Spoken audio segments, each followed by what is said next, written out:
But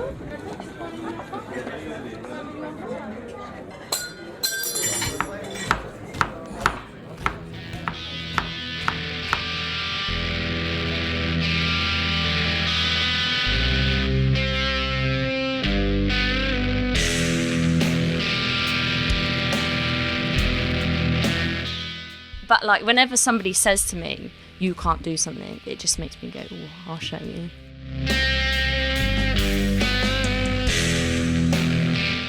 Yes, everybody, welcome to Breaking Bread, the Birmingham food podcast presented by food obsessed mates Liam and Carl. I'm your host Liam. Sitting opposite me is with his awesome new tattoo, it's Carl. Yeah, man, in some pain, but nevertheless. Yeah, he's in a bit of pain, bless him. It's fine. I've had no sleep because I had to sleep with a load of cling film wrapped around my arm. And you get no sympathy from anyone because it's well self-inflicted. How you doing, man? I'm knackered. Yeah, knackered. I've been up since 3. I'm absolutely shattered. Man, these last 10 days have been like roller coaster. We've been out eating, drinking everywhere. Like, we are very, very lucky. Yeah, I mean, I'm not trying to make this sound like a chore. This has been like living the dream, competition winning. Oh, especially you. You've been out more than me. yeah. It's been crazy. Like the Saturday was the one, wasn't it? Saturday was so cool. Oh, mate, Saturday. Yeah, Leeds. I went to Leeds to try. North Brews opening up at One Snow Hill, where old Opus Bar used to be. Yeah. We were very luckily got picked to go up and try the 2 places in Leeds. They're 2 brew places up there.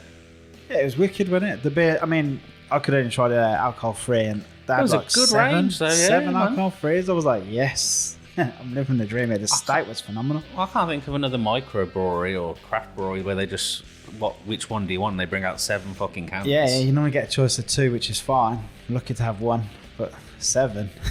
Especially when you talk to them and you realise how much effort goes into making a non-alcoholic beer. Like, it's more effort than making beer. It's a double process. So obviously, you have to brew it as if normal, and then kind of reverse engineer the alcohol out of it. So that's why it's expensive. So We've got 7 different ones, man.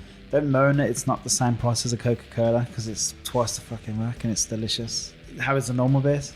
Mate, I did my best to try all of them.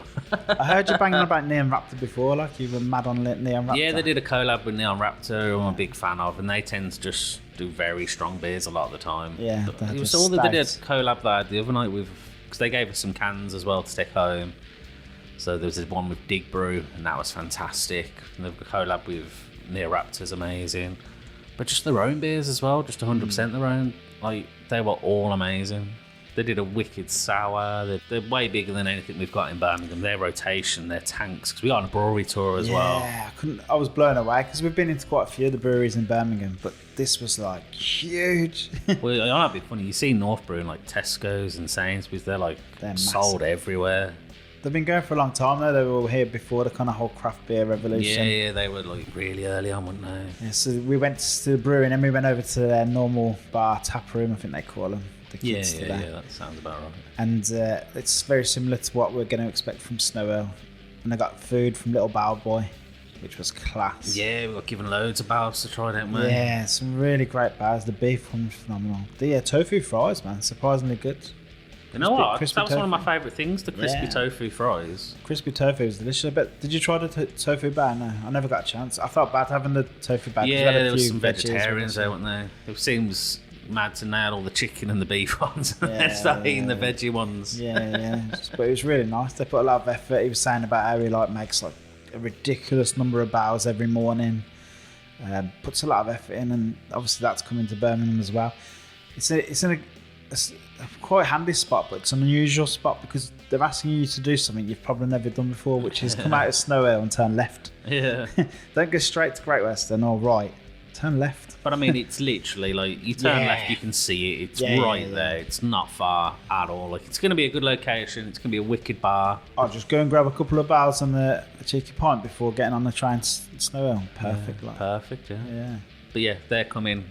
There'll be more information on that soon. Yeah, that was wicked. There'll be like an opening party, and hopefully we'll be at that and stuff like that. So you'll see plenty of pictures and stories for that. And then the day after, no rest. We went to a pop-up we were mega excited about. Yeah, super pop-up, man. Yeah. That's crazy at Bonehead. Bonehead and Cobra Co, I think it is. Yeah, apologies Cobra if that's Co, not it. yeah, I know it's Cobra, definitely. Ramen. We just ordered one of everything, didn't we? Yeah, one of everything. Your little tick Well, not one. box. We had a ramen each. Must Yeah, sharing a ramen. ramen. You don't share ramen. Nah, it's not a share of food. But that was fantastic. Yeah, I did feel a little rough, but he didn't stop me drinking, so I didn't feel that bad.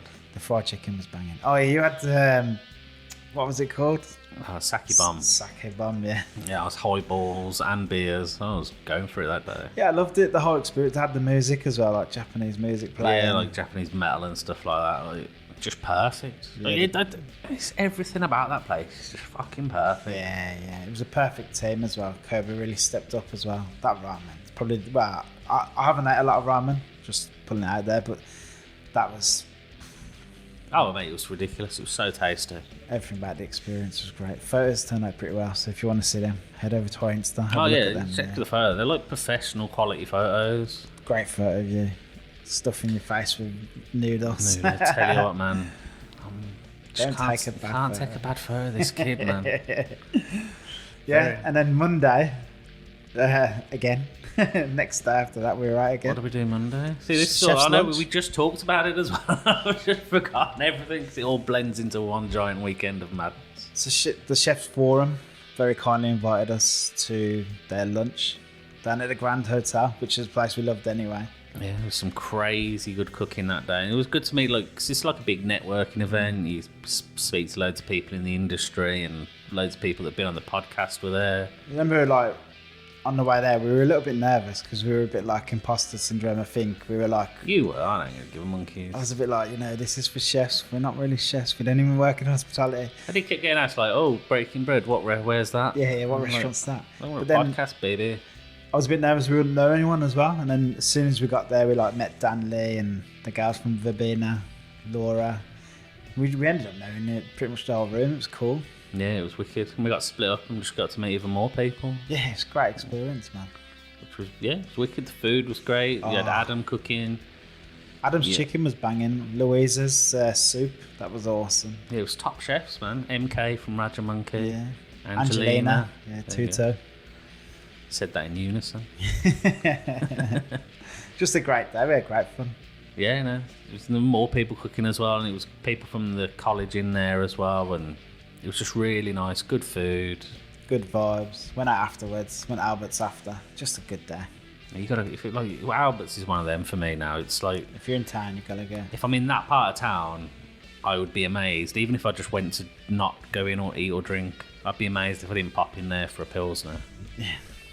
I think you said pills then. Popping Oh for yeah, some it's not that pills. type of place. It's not the 90s. It's not the rainbow. Nah, the old rainbow. The old rainbow, not the new rainbow. Don't sue us. Awesome, man. So we just obviously we met her on Monday at the launch as well. But today's episode is with mega talented chef Laura Kimber, Yeah, from Salt. Michelin Star Salt in Stratford and Avon. And it's one we've been talking about for ages, haven't we? Yeah, I mean, Like, we we asked met her a we year met ago. her. Yeah, we met her. We've kind of become friendly with her. Obviously, she's Sonal's partner, so we knew her through Sonal as well. And just a great chat, I hate picking favourites. And it's hard to not get caught up in the enthusiasm. Like when you're editing and stuff, you're thinking, this is brilliant. But honestly, this episode is phenomenal. I remember it being a very fun one. I say remember, it was only last week.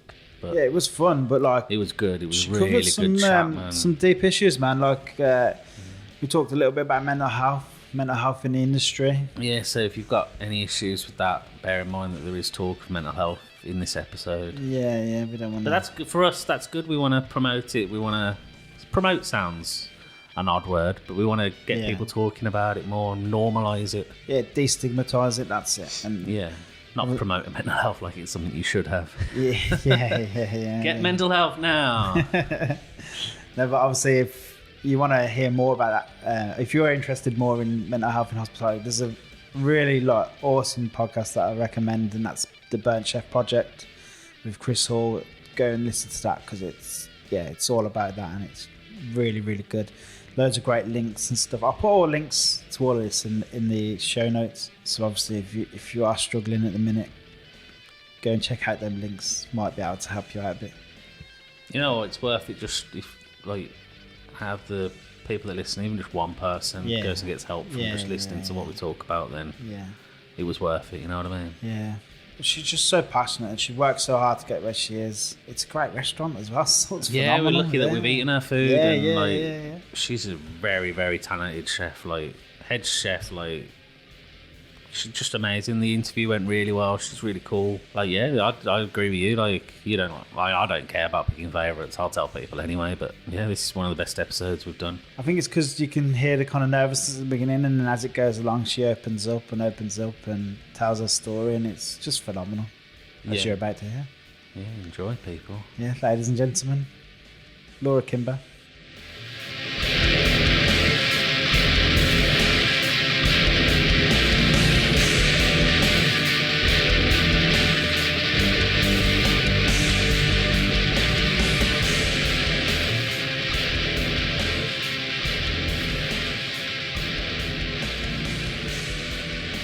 And then I kick in. Hello? What are you doing? He never does that. Let's see how it goes from here. Hello, I'm going to make it really hard to edit this one. Yeah, I can tell. He's swinging on his chair. I know, it's not creaking. I don't know what's wrong. Laura, welcome on the podcast. How you doing? Very well. Thank you for having me. It's only been 10 months since we asked you. I know. To be fair, we've got you on quick compared to some people that we've asked. Well, I'm privileged then. I think Pip, when we had Pip, I think it was like 2.5 years or so. Yeah, it took a while. I think she was literally the first person I asked to come on the podcast, and she was like, yeah, man, fuck it, let's do it. And then like 2.5 years later, what, COVID happened, that's the excuse. Yeah, it did fine. fuck up a It's lot not of stuff. Just blame COVID, it's always the one. Yeah. It does seem like a lifetime ago. Remember that night where we met you at Craze? Yeah. Oh, yeah, that was ages ago, wasn't it? 3 years ago. I think we'd only Or am I just lying? started the podcast then, hadn't we? It was this time of year It was this I time. know that. Yeah, it was, yeah. because it was really cold. Yeah, and everyone was looking for So- this place that we'd never heard of. I can't remember what it was I know called it was now. been up underneath a hostel, wasn't it? A restaurant. It was 3 years underneath ago. us, so- It definitely yeah. was 3 years 3 ago. years I remember ago. that now. Yeah, because I'd only been with Sonar a few months then. So yeah, Yeah, it'd have been three years. that is madness, isn't it? It's crazy. Yep. There you go. Look how 10 far months, so you've everyone's done come well. since Yeah, That's it, man. here we are. 10 months. I thought you was just 3 years. No, since I... Oh. No, you've been there. You did really well in them 3 years. Yeah. Well, Yeah, we'll yeah. cover that, don't worry. Yeah. Coming up later. Yeah. Coming on later. Crazy 3 years, but no, We've done it's been 5 great. minutes on the BBC now. Carl thinks we're like radio I presenters. missed that. Yo. I really missed that. I didn't do wanted to anything. listen You did to it on it. the... I was just sat in the kitchen laughing. Do you know what? Listening to it. I was that nervous because they tell you like, oh, you can't mention like specific restaurants. You can't mention. And I'm like, well, that kind of defeats our That's your podcast. Yeah. But we did actually mention Sonar because Nice. they were asking us, and I thought, who was I thinking? I was trying to think of like the most crazy stories, and I was thinking of Sonar going over like the desert in a hot air balloon. I was like, yeah, definitely. Yeah, Oh, he's a Sonar. ridiculous human being. He's just, what a guy. Yeah. But we've done that podcast with him. It was a and great we've all heard- podcast. I'm biased, but Today it was your best podcast. that we've ever done. Next to this one, obviously. Obviously, yeah. This one's all about you, and how's things? Good. Yeah, good. Still busy, still going. We're all still there. It's a Yeah. weird thing, isn't it? Because I mean, I was out in town Saturday night, and it felt like the German market was back in town. You know, it was The that lights busy. are up already Don't as bring well, that- and it's like, oh, Don't bring the German market up. It was so busy, and it's like, are people not watching the news? Are we not meant to be just about to go into like the worst recession ever? I know. And it's like, no one cares. I was like, I'm No. still maybe going people, out. Maybe people are just making the most of it now. They're like, fuck it, I'm going maybe, to spend my money now because I'm not going to have any come next year. Yeah, yeah. it must be that because everyone's still going out to these. We were at 8, and that was busy. I was at 8, wasn't. Where was I? I was just eating curry at home. Nice. I was just Vindaloo from one Yeah. of my favourite takeaways, so I was pretty happy.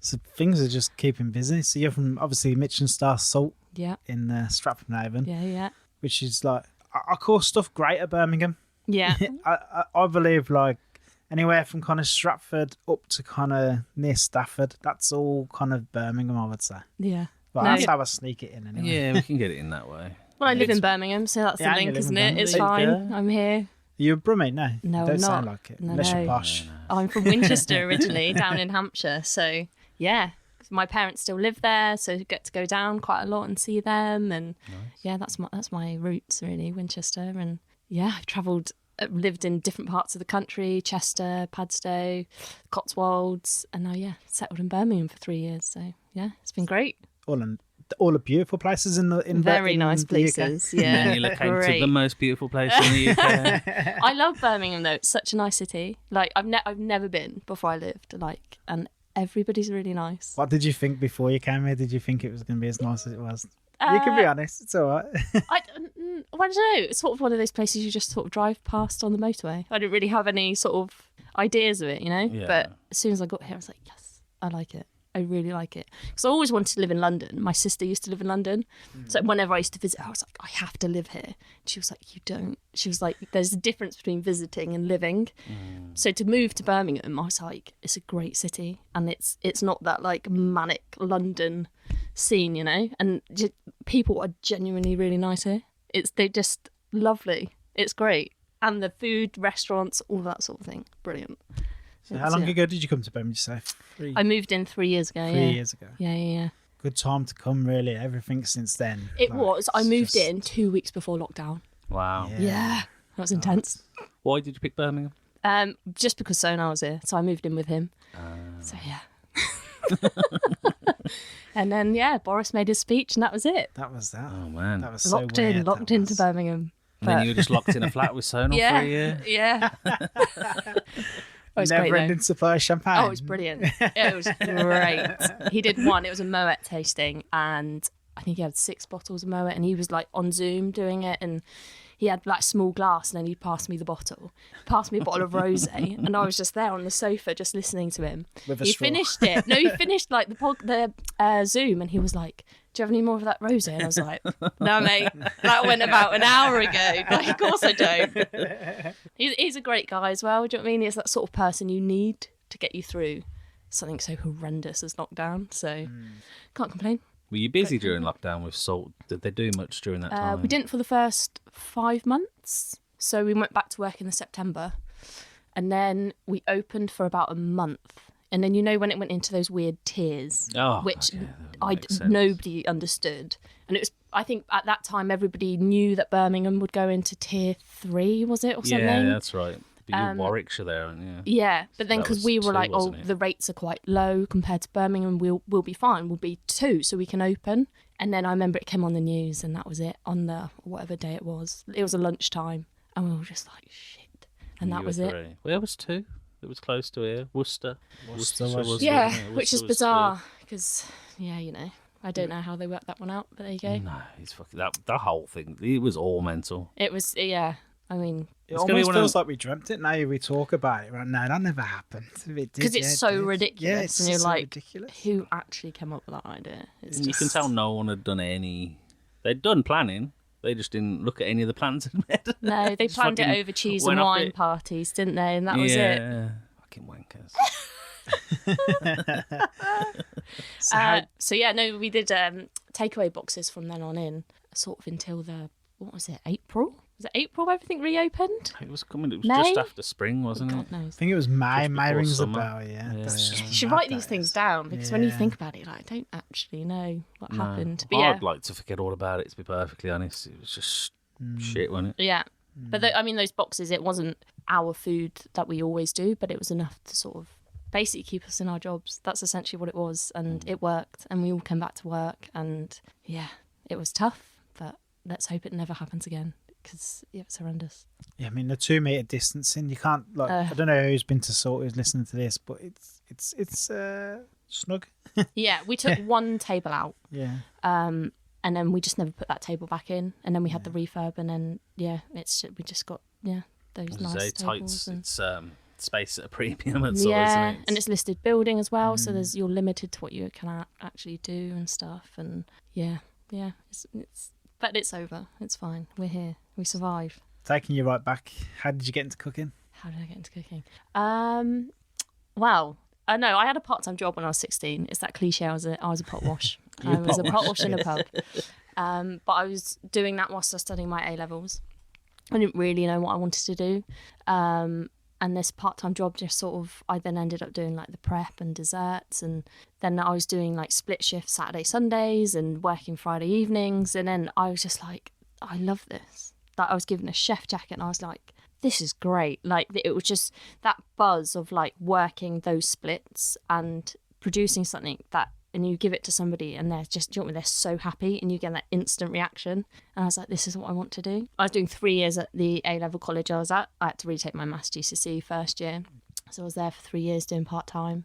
And then I just made the decision to go to Bournemouth and Poole College, which is part of Bournemouth Uni. And studied professional culinary arts, and it's sort of, that's generally how it started. That was the very start of my career. Left there, worked for Michael Caines in a couple of his properties. So I worked originally in the Cotswolds. That was my first job as a commie. And it was hard. It was brutal. It was like, Cotswolds busy. It's just, it's that classic walking county, isn't it? And you just, What star was that? Was it Michelin? Or? No, so that was Slaughter's Country Inn, which they just bought from another company. So they're doing a massive takeover, and I was meant to be one of many in a team.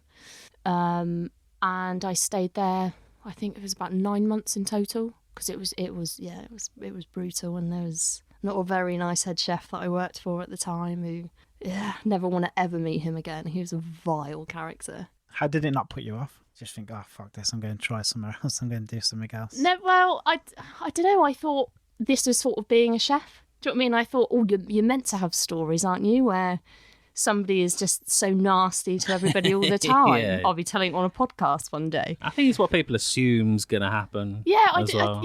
And I was just like, that's fine. I'll just get on with it. And, the hours were long, and I did like 14 days straight, 1 day off, back for 10, 1 day off. But I was like, this is it. And I was so naive to it. Do you know what I mean? And I was just like this hyped up, like 20-year-old going, this is brilliant. And yeah. But then eventually I moved on to another one of his properties, which was Chester Abode, which overlooks the racecourse. Worked in his fine dining restaurant up there. Again, it was great. It was great, but busy, full on. I learnt a lot. I was on pastry there. So yeah. Was Stu there? Was it Stu or Andrew that was there? They both were, but not when I was there. Oh. I think Stu had left, and then my head chef was a guy called Tom Hine, who took over from him. He then became Michael's exec chef for the whole company and helped set up Limpston Manor and stuff like that. That's right. Yeah. That was my head chef. Andrew, he wouldn't have been there. I couldn't remember. I knew one of them. Yeah, it also rang a bell as soon as you said, hang on a minute. I've heard this before. It's like, what's this deja vu? Or this has happened? Yeah. I mean, it was a great property at the time, and we followed sort of all of Michael's recipes from like Gidley. So that was where he had his 1 star, and we just followed that. And I just learnt so much, and he used to pop in like occasionally, and everyone would shit themselves. Fuck, is it? Like, quick, tidy up, make sure everything's perfect. And yeah, it was great. It was fabulous. And then I left there and sort of, I don't know, just started to fall out of love with cooking. I think, the hours sort of took its toll, and I was a bit like, no, this isn't right. Moved back to Winchester, moved in with my parents, and just got a job in town. Nothing amazing, just cooking still, or still cooking. Yeah. You hear this quite commonly, don't you? Like quite a few chefs just say, we take like a fuck it job, like where it's easy, but it's a bit soul destroying, but it's easy. I think you have to. Yeah. Because it can be very intense. So I think you need that time to sort of reevaluate what it is you actually want. And I wasn't there long. I think maybe 6 months, but it was just enough time for me to go, no, actually, I really want to go do this. And we went for like my dad's birthday. We went down to Nathan Outlaw's down in when he was at St. Endrock Hotel. And we had the tasting menu, and I was so blown away by it. And I just sat there, but really emotional, going, I fucked my career by leaving Abode. And I just remember saying that to my family. I was like, I've ruined it. I don't know how to come back to this. This is what I want to do, but I don't know how to come back from it.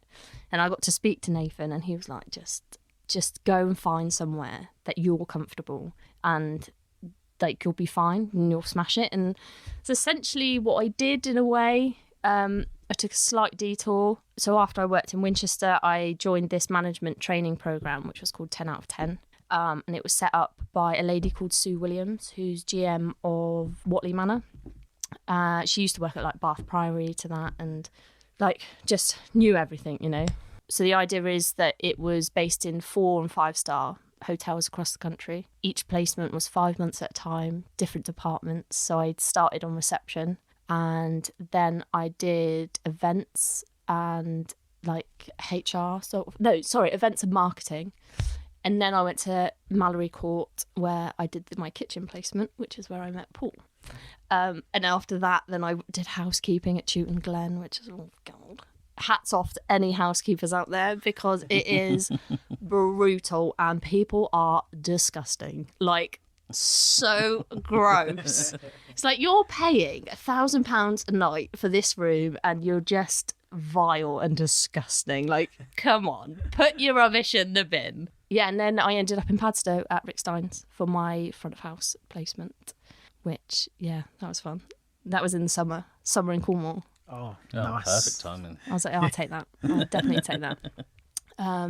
So yeah, then I ended up staying on. So Paul contacted me when he'd started his Kickstarter to set up Salt, offered me a job, and I was like, yeah, sure, I'll take that. Obviously, that opened, well, where are we? February, March 2017. So had you worked in the kitchen with him at Mallory Court? Yeah. That was a kitchen. So that 5 months with him. They at Mallory, they had two kitchens. They had the brasserie and they had the main house, which is where he was. I was meant to go in the brasserie as well, but he was like, no, you're not going. You're staying here. So I stayed 5 months with him, and yeah, it was great. Chefs become a bit tribal, don't they? They find chefs that they like working with and just try and say, no, you're stuck with me now. Yeah. You're coming with me. He said to me as I was leaving, because I had to do cook him a 3-course meal. That was sort of like an assessment at the end. I had to cook him and the general manager a 5-course meal. 3-course meal. He said to me at the end, he was like, you'd make a really great sous chef one day. And I was like, oh, okay, great. Didn't really think much of it. And then when he phoned me saying, do you want a job? Got a chef de partie role going. I was like, okay, cool. Fine, I'll do it. What did you cook him? Yeah, I was just thinking that. What did I cook him? I think it was roasted stone bass with, I don't know what garnish it was. Very brave doing fish. Yeah. I was a bit nervous, I'm not going to lie, doing that. So yeah, it was stone bass and something else. I can't remember what else I put with it. The main was duck with like a buckwheat risotto, carrots, and I don't know, actually. Dessert I was a bit annoyed at. But it was like an apple mousse, and it was meant to be an apple sorbet, but it didn't work. And he was like, you would call it a granita. I was like, okay, that's fine. Then we'll go with that. Yeah, it's a granita. That was it. It was quite simple, but it sort of like reflected my 5 months with him.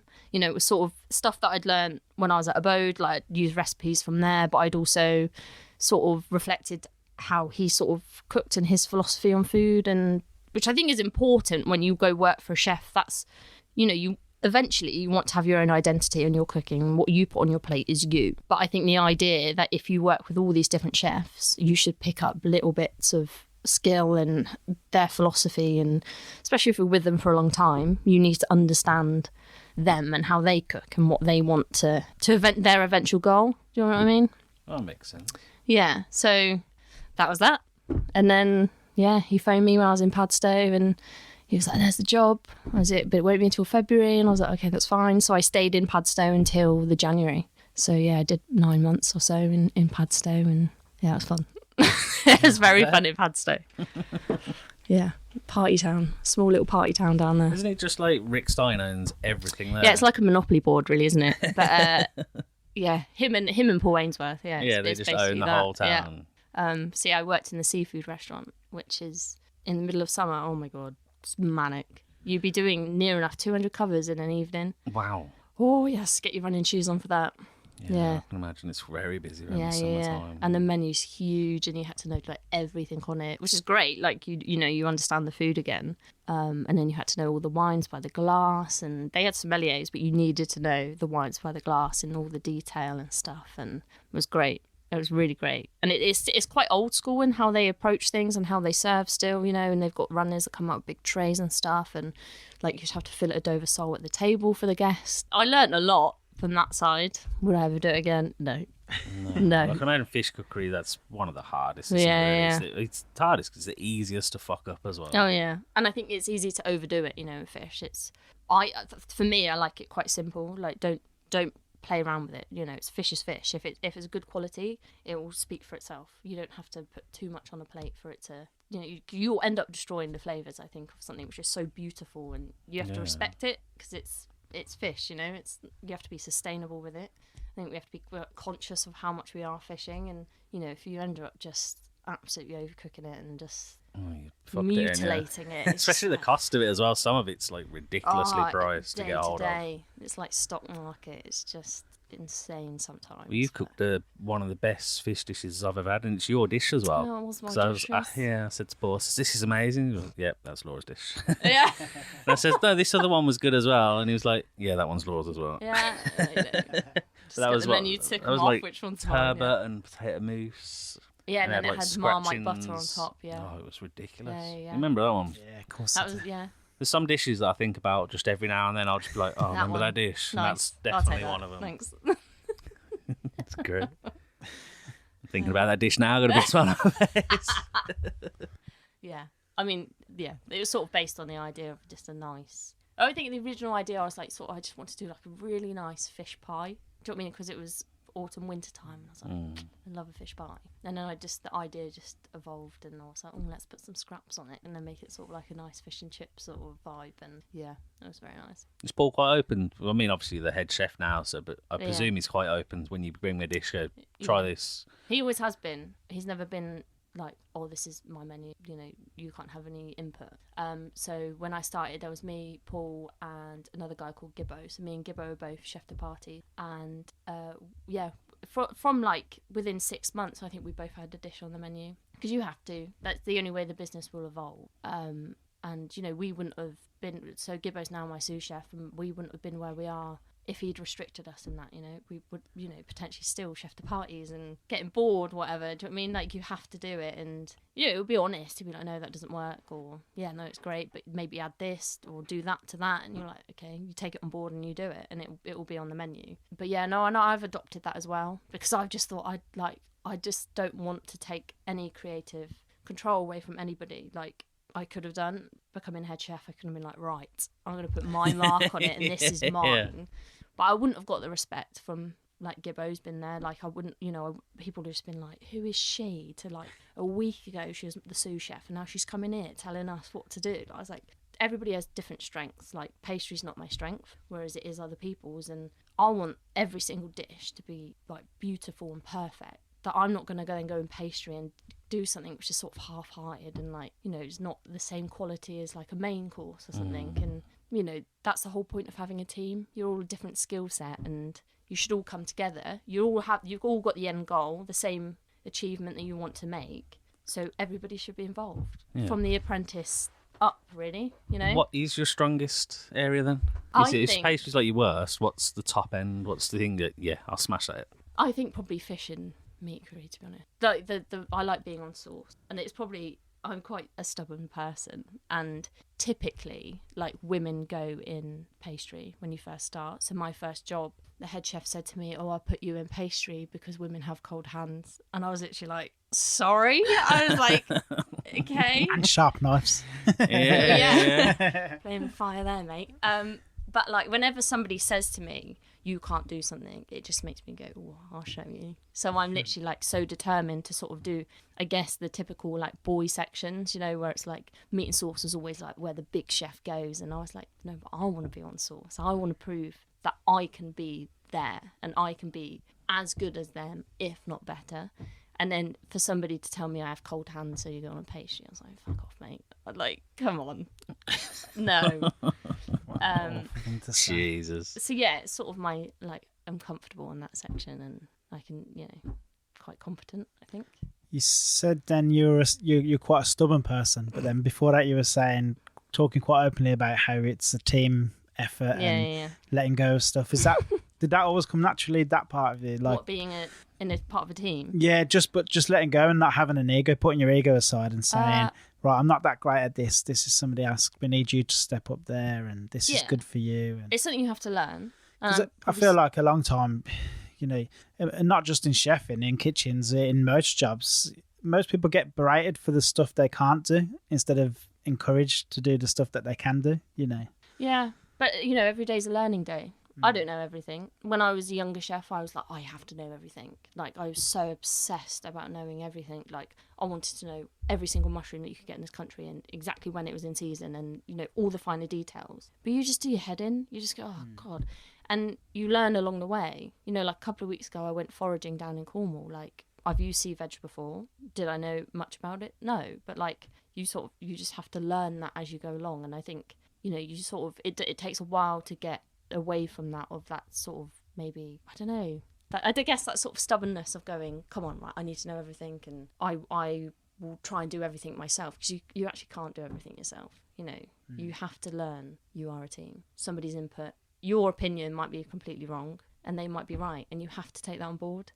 Yeah, and it's quite hard if you're a stubborn person to be like, you know, right, they were right. But yeah, you just have to. That's how you grow, isn't it? That's how you get to where you get, and I'll never go any higher if I am uber stubborn and not willing to listen to other people. Did you say his name was Gibbo? Yeah. How did that work if you both kind of started at the same level, and then obviously you overtook? There was no weirdness there, or no.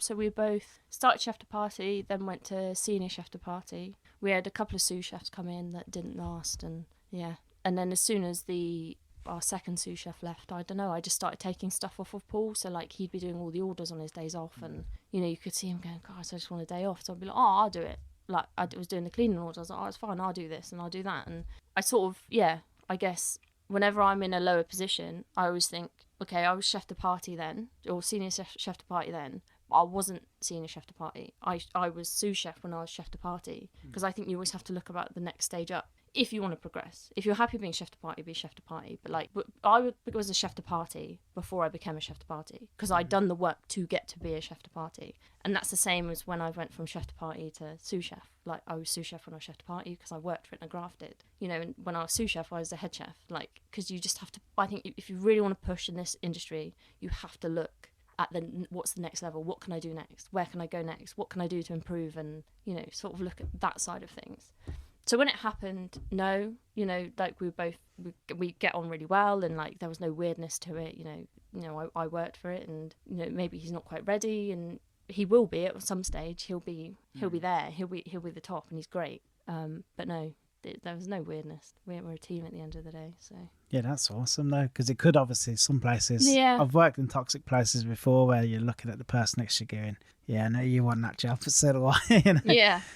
But that's some really good advice, I feel, there, because I feel like too much today, people in your situation would have been like, oh, and I'm not doing head chef roles if I'm only a sous, because I'm not getting paid for it, you know. Yeah. And I feel like that's a really good lesson for anyone young listening now. Yeah.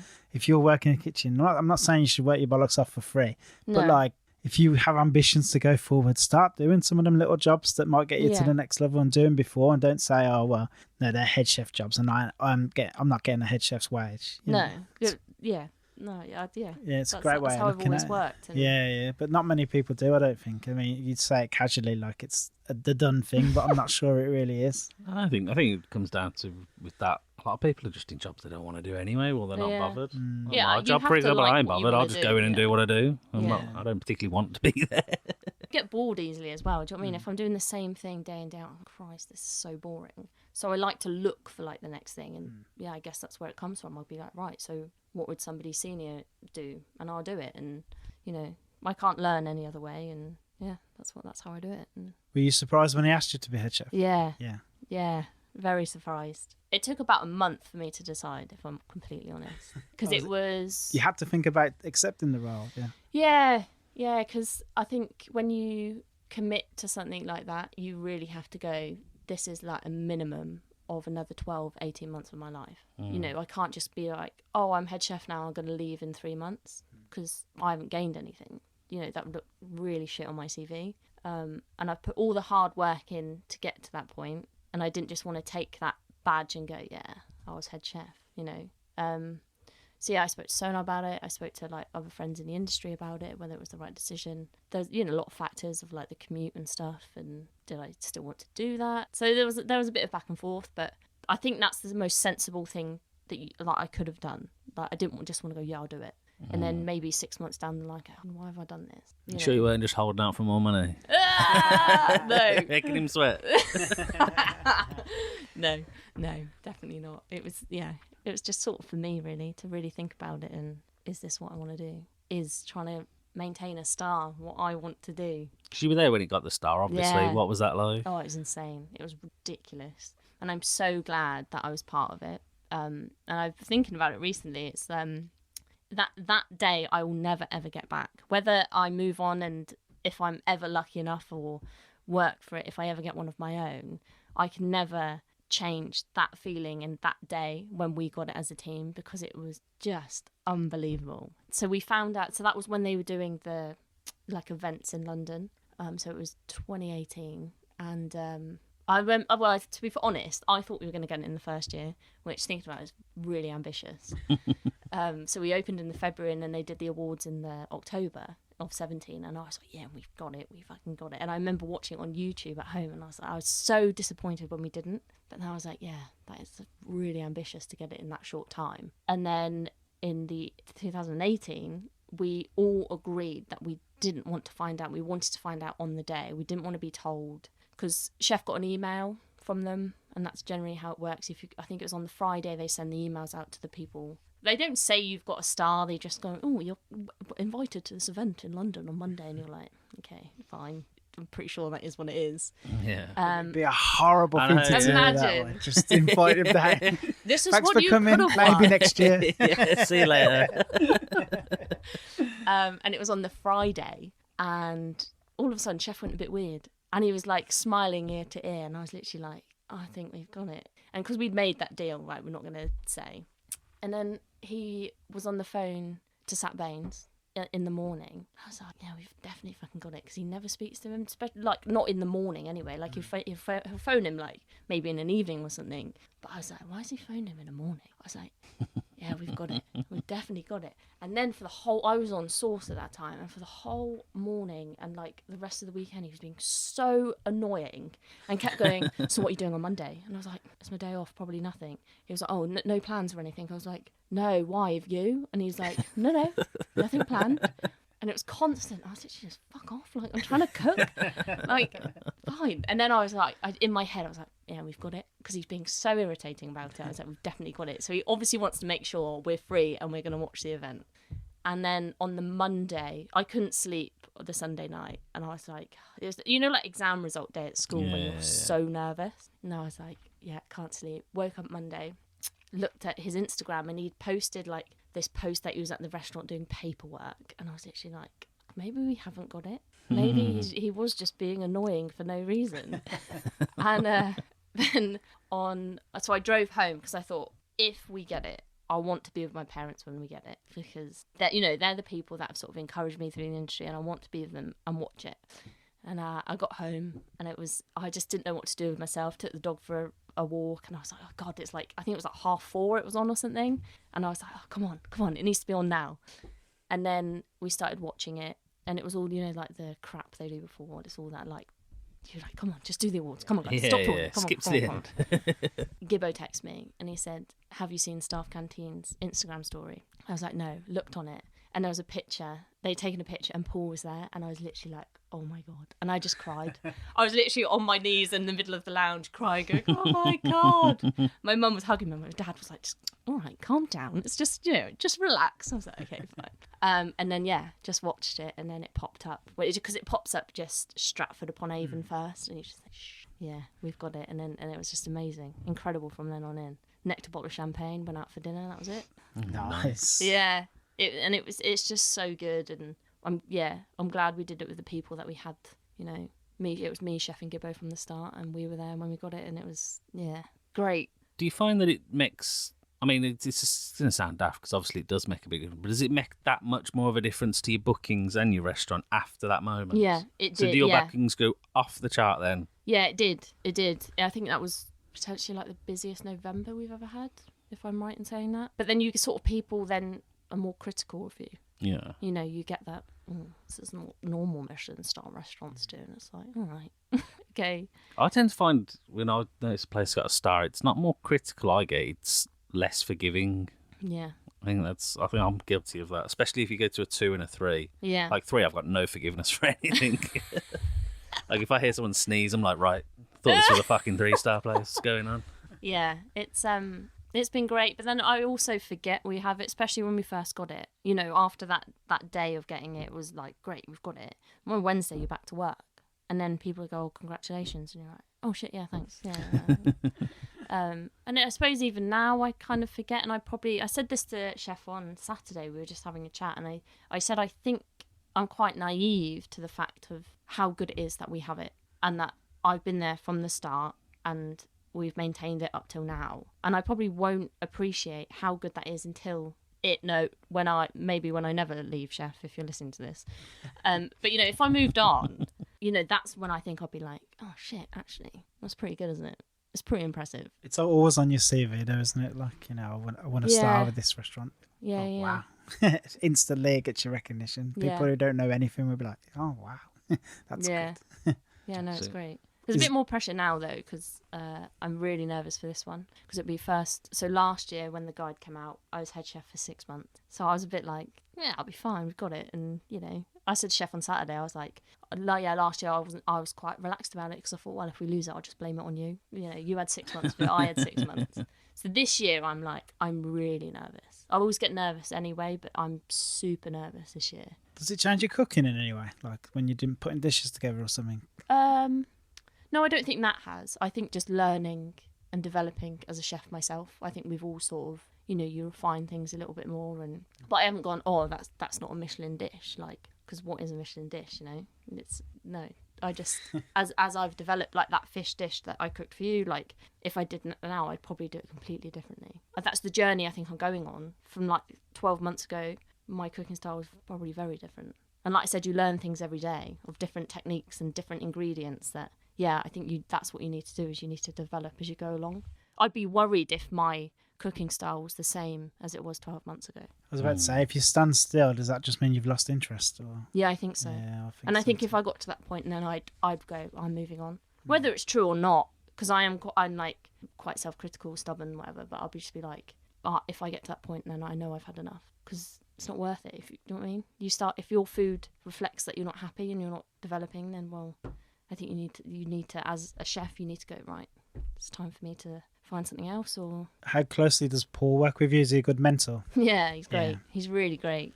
I can imagine it's so much fun. I could imagine just a day where he comes storming into the kitchen, like ranting and raving about TripAdvisor. Yeah. No, but then behind really the scenes, I'd imagine he's very, I don't know, attentive sounds a bit. No, he's very supportive. Yeah.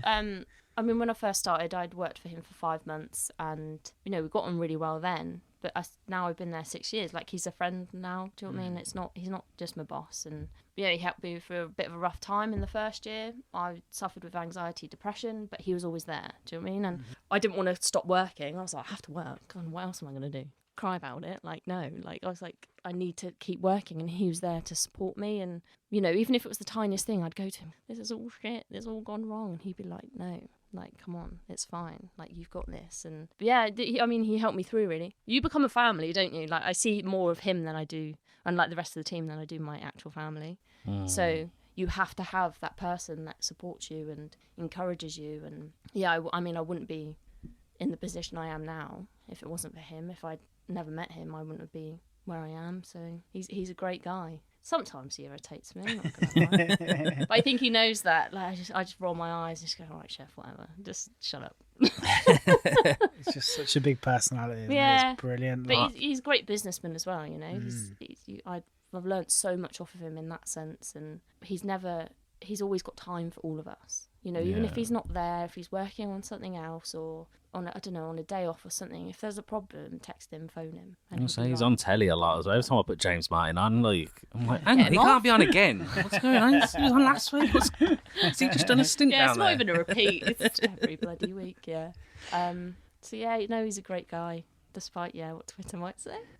Yeah, it's fine. Yeah, Twitter's an exaggerated version of just madness, in my opinion, anyway. It's a strange place, isn't it? Twitter's black and white is the problem, I think. People make up their mind instantly, whether you're... It's like, do you know the old days of watching the WWF wrestling? Yeah. And you had the heels and the good, like the good guys, and it's like Twitter's just a big version of that, isn't it? Like, everyone's looking for, you're either good or you're bad. You know, there's no in between. You're just good or bad, and that's that. And you can either play up to it a little bit and be the bad guy, or you can I don't know, Twitter's a weird place. I don't think you lose either way, though. No, like, whichever side you're on, I think it's it just works. You know what I mean? Like, people like that pantomime aspect of it. Anyone knows Paul, like, more than just Twitter, they know he's a good guy. Like, you know, he really is. Yeah, it's forget Twitter. It doesn't matter. Would you do TV or? Would I do TV? If I was asked, sure. Yeah. Have they not asked? Well, no. Great British Menu must have asked. Surely Wow. British Menu. Mm, Yeah. no. No, they haven't. They haven't. Because you get the people in there, don't you? Eating regularly. Yeah, we had. Yeah. With the first year, everybody came in. Does And it that was make you great. nervous? Yeah. Yeah. We had Lisa Allen in week before last. Yeah. Oh my god, I was so nervous cooking for her. Yeah. Frightened. Like, I was shaking, and she came up to pass at the end, and she was like, "Thank you for everything." I was like, "Oh my god, I was so nervous cooking for you." And she was like, "Why?" And I was just like, "I just was." I do get nervous for those sort of people, but it's what it is, isn't it? You kind of touched on that you suffered with a little bit of depression. Like we don't have to go into No, it's personal fine. or deep. I don't mind talking about it. You have to talk about it, I think. Do you suffer like imposter syndrome or anything? Yeah, I've always thought, I'm not really a chef. Do you know what I mean? This is Yeah. all a bit of a dream, and I haven't really. I don't know. I always think now, like sometimes I go, I'm not really a head chef, am I? I'm just here just because he had to promote me. But that's not true at all. Do you know what I mean? Like, and he would say he promoted me for a reason, and yeah, less so now. But maybe a few years ago when it was like anxiety was really bad, yeah. I'd be like, I shouldn't be a crap, and I'm just here to sort of fill a gap for somebody else before they come in and take my job and stuff. And yeah, it's hard, but I suppose that is what anxiety is, isn't it? And it's weird because I'm glad I went through that in my life, you know, because I know how to cope with it. I still have it. I'm always going to have it, you know. But I've got the coping mechanisms to be able to go when I can feel myself going, everything's out of control. I can go, right, what do I need to do to stop this and calm myself down? And so far it's worked, you know. I used to have panic attacks quite a lot, but now I haven't had one in, I don't know, maybe like 4 years. Because before it gets to that point, I now know how to control it to like bring it back down. Is there something you've read or watched videos or anything that's managed to kind of? Like, I learn had to? therapy for 6 Yeah, months. yeah. In my first year when I was at Salt, which really helped. It was Yeah. every like 1 hour every week, which I needed because it's amazing what they do. Do you know what I mean? They just sort of unlock your brain. It's like a puzzle, isn't it? They take it brilliant. apart, put it back together, and you're just like, oh, okay, fine. Because there's still a little bit. Well, I don't even think it's a little bit. There's still quite a big stigma about talking about going for help, and I don't know about in hospitality. I work in construction at my main job, and it's still big there. Like you tell the lads off what's going. They're like, "What's the matter with you?" you know, and it's like, no, nothing's big. It's just every now and again I need to go and sort this out, and being in touch with that kind of your feelings and knowing yourself, and then when you know, oh, this is about to happen, and being able to cope with that, that's just massive, isn't it? Something you learn. Do you feel like the industry kind of contributes to the anxiety and depression? Like, it's such a tough industry. I think it does. Yeah. For me, I kept working because I had to, because it was something for me to do. And when you go through that sort of thing, it's all the thought processes in your head. When I was busy, I was fine, and that's how I coped with it. So when I was working, it was brilliant because I never thought about it. It was only when I stopped, like when we finished a shift or something, then I'd be like, oh my god, all these thoughts again. But I think in some places it probably exacerbates a lot of anxiety, depression. But then they're just the wrong places. They haven't got the setup, and they haven't got like the supportive people like Chef. Like, I think people need to recognise that it's okay not to be okay. Everybody, we're not robots, like at some point in our lives we will all be affected by it. And I think it's so important to have that in hospitality, where people can recognise like early symptoms of anxiety potentially, like spot burnout when that's going to happen. That's probably the hardest thing, and just not put so much pressure on ourselves. At the end of the day, we're cooking a bit of dinner. Like Sonar says, we're not saving lives, we're cooking dinner. Like, that's all we're doing. And I know that's easier said than done, but there is support out there, and it is getting the right help and being with the right people, surrounding yourself with the right people to try and get you through that. And yeah, it's a tough industry. It's long hours, it's crap pay sometimes, and that would make, particularly now, God, with everything going on and energy bills and stuff, like, the pays for some people probably isn't great. Before we move on, like obviously Burnt Chef is another podcast that I listen to a lot. Chris Hall, and they just do some wicked stuff with the industry. Like, so if anyone does struggle, or check them out and just see what resources they've got and stuff like that. There's so many things out there. So many different websites. It's great. It's getting bigger and bigger. I mean, we've both had our problems with it, and I don't think we know someone that doesn't. I know. Could certainly do without her. Like, it just seems It's something everyone's got in their own sort of Yeah. way. It's just in past, it's always been the more extreme end Yeah. that's required help. But Yeah. it doesn't have to be the extreme No. end. You don't have to be like stood on the edge of a bridge to go and get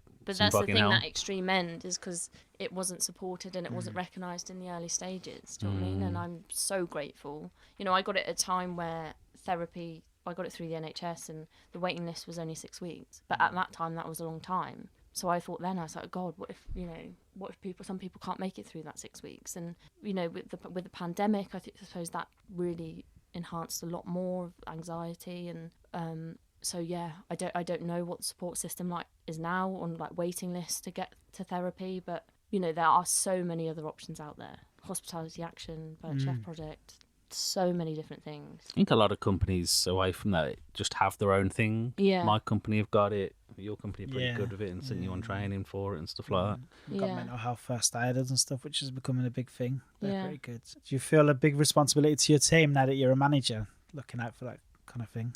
Yeah, I do. Yeah.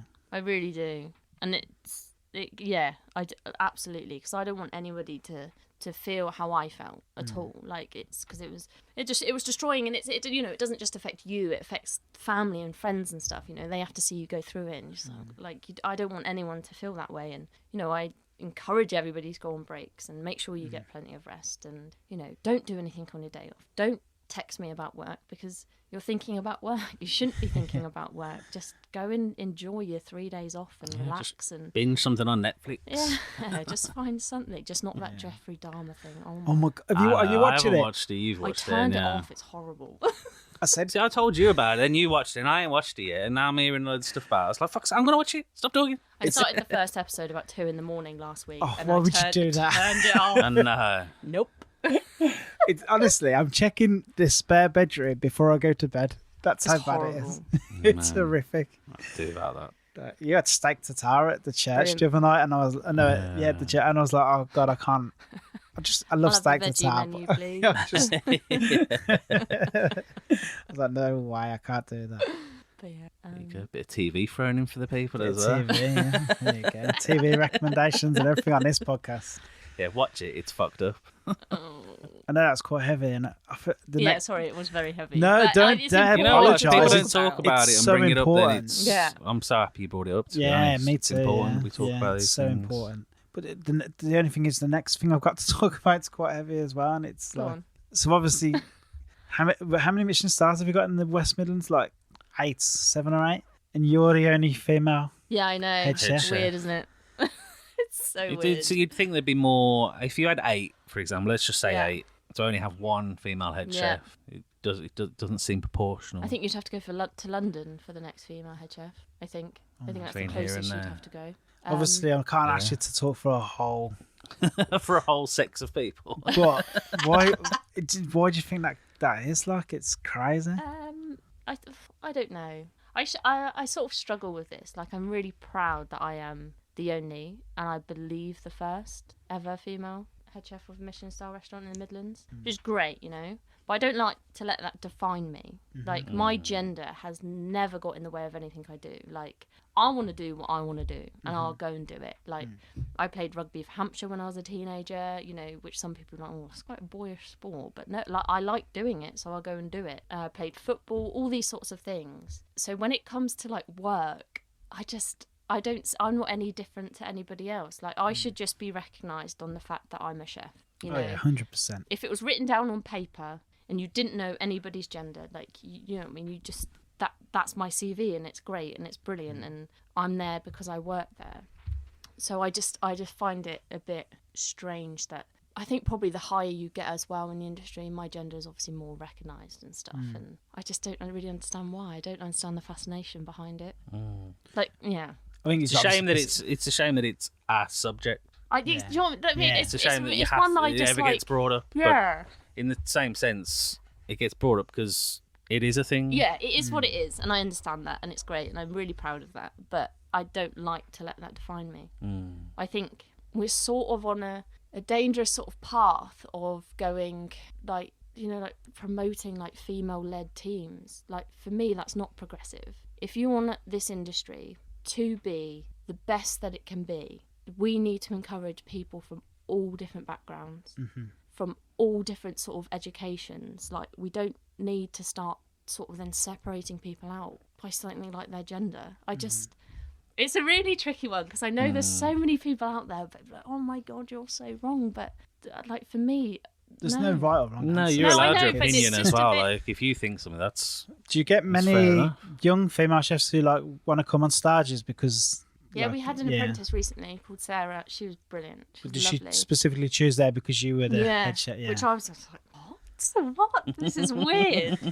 And then she sent her, the guy that's running her apprenticeship, he sent Paul a lovely message saying how nice it was to work with me and inspirational to see a woman in such a high position, which is great, you know. And I don't deny, I look up to, like, my favourite head chef, my favourite chef in the country is Claire Smith. Like, she's incredible, incredible. But she hasn't got to where she's got just because she's a female. She's got there because she's grafted, and she's the best chef in the country.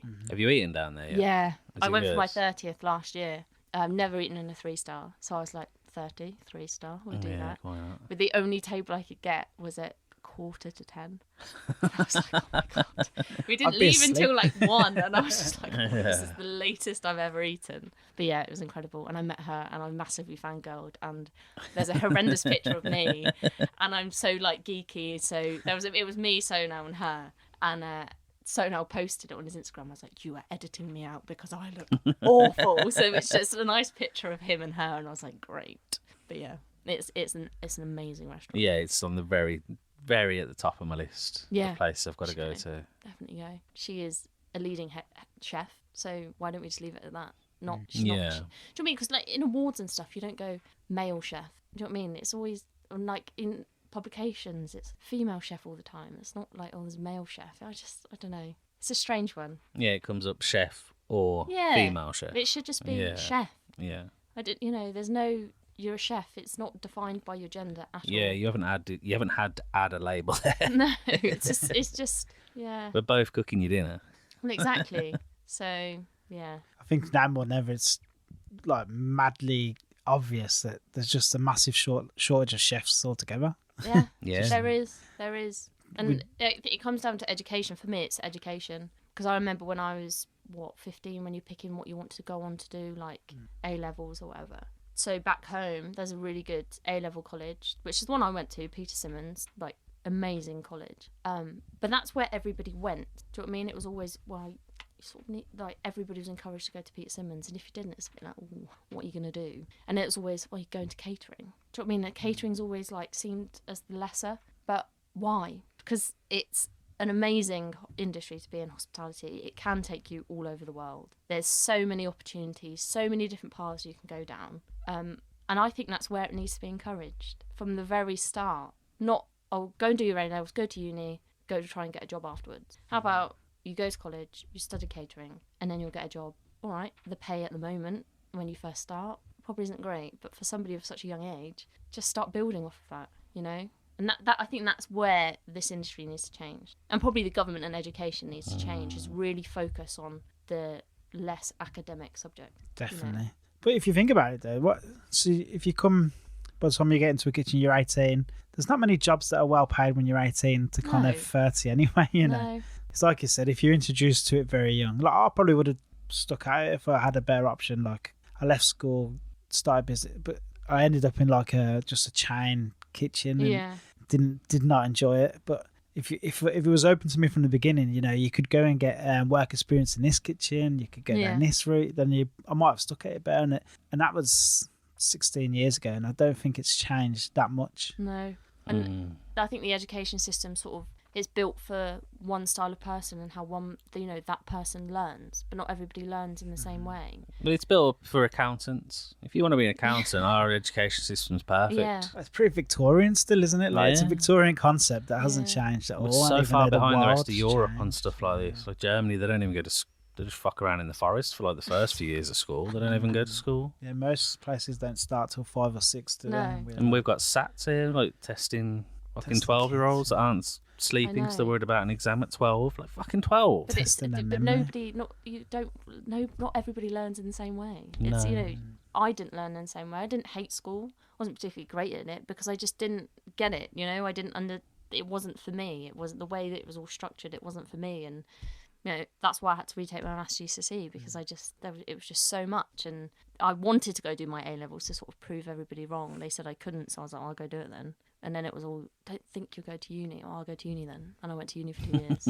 So Cooking can be so creative as well. Like, exactly. you think of some of these brilliant art minds, like artistic minds, and what they could have done if they were encouraged from a younger age.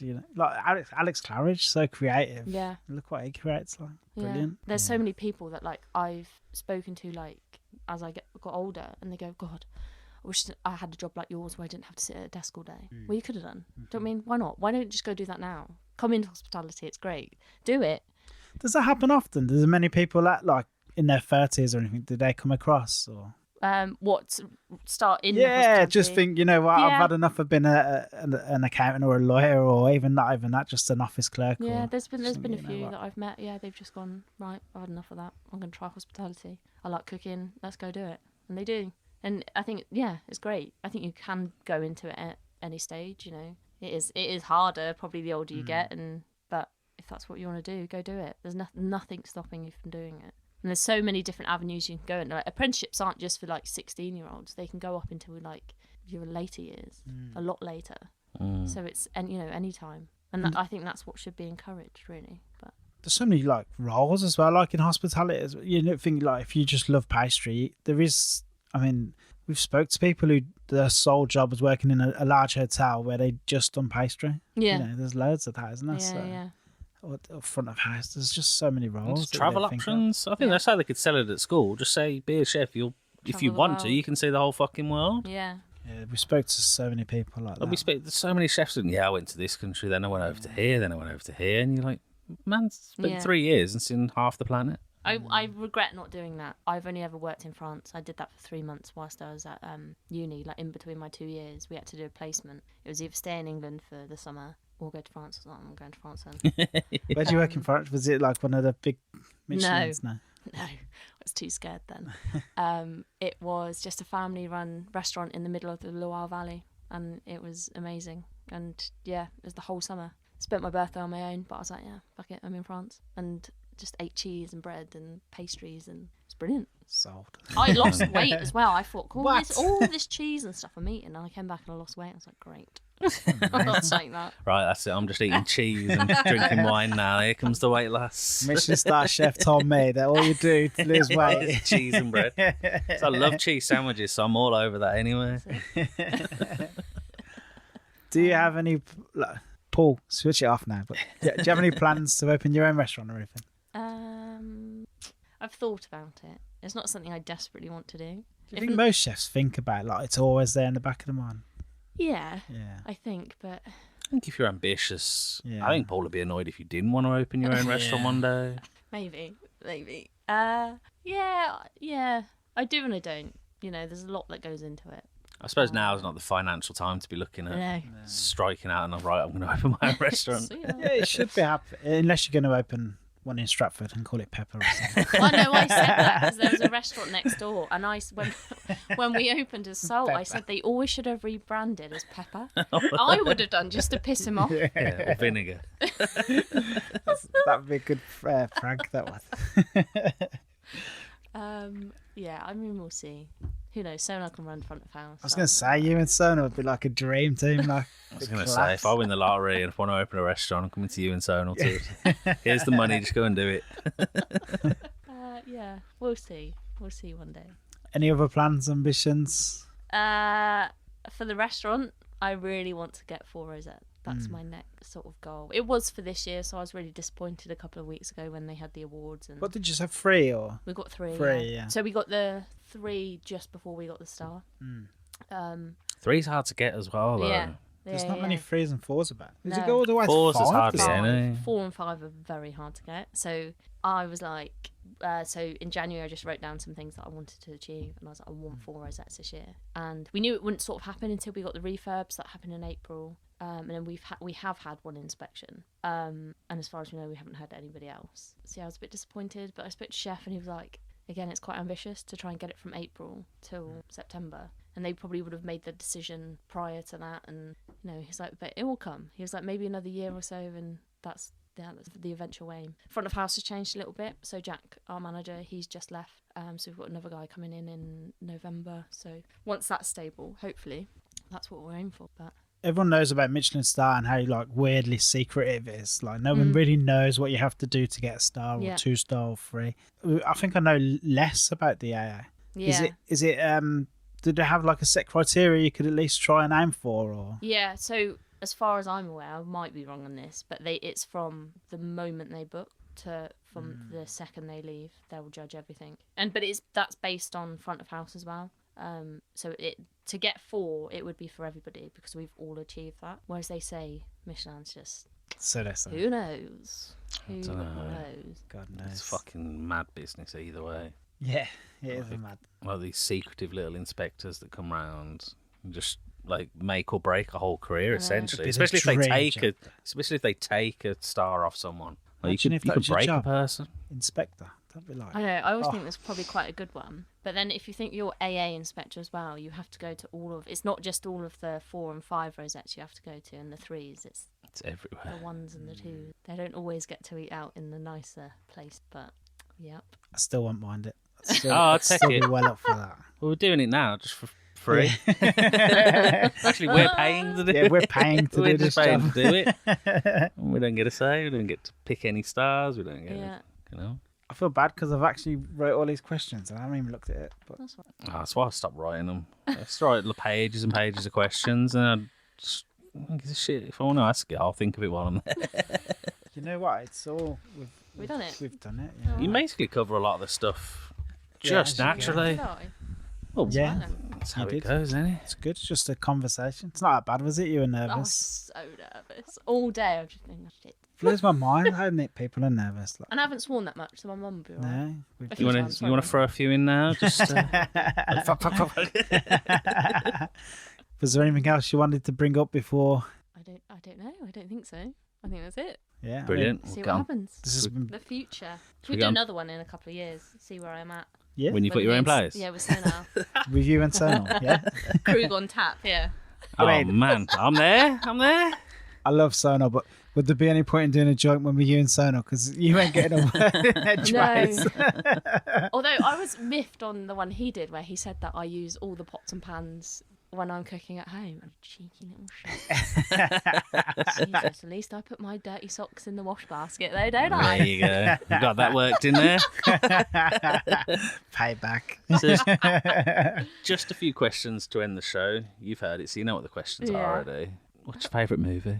It's a film called Pan's Labyrinth, which is a Spanish film. Love that film. Great Yeah, it's film. on telly a lot as well. Yeah, it When I'm is. flicking through So telly at night, it's good. always like ITV3 or something. But whenever I say that, people think I'm saying Labyrinth, you know, the weird one with David Bowie. Oh yeah. But no, Yeah, Pan's no. Labyrinth, the Spanish one. That's Brilliant. horror, Yeah, isn't it's it? really good. Yeah. Yeah. That's all right. Great Guillermo director. del Toro. Yeah, he's crazy Yeah. good. And that film's fantastic. I love the monsters. It's I just so love. good. As soon as you see a monster, you're like, oh, I know who made this film. Yeah. Because all these monsters, they look different but the same. Because I think he was meant to do Harry Potter, but he said no because it would be too scary.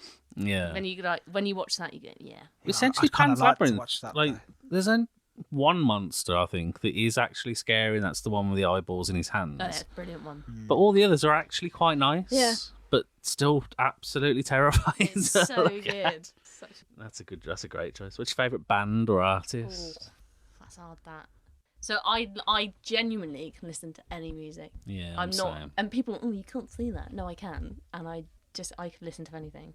If I had to pick one for the rest of my life, it would probably be Adele, because Adele, isn't it? It's just cool. She is cool, and there's nothing wrong with Adele You can have a whatsoever. little cry to her songs. It's brilliant. What's your favourite cookbook? Oh. You're not allowed to say Salt. Paul's. And page 43, because that's what I want. Probably Claire Smith's. Chef got that for me for my birthday, Yeah. and I've started reading it, and yeah, it's great. It's really cool.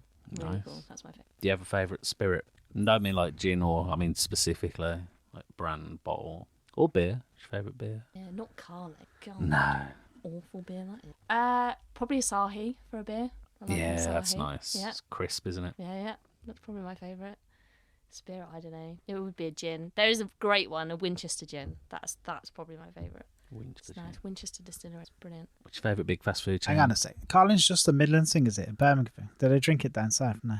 I think you can get it some places. You don't get it in London anywhere. Yeah. It's like London. If you go to London, it's just fucking Foster's and Carlsberg on every tap. Yeah. I just noticed Carling just seems to be a Birmingham thing. I think it's just our mates. They're just obsessed with Carling.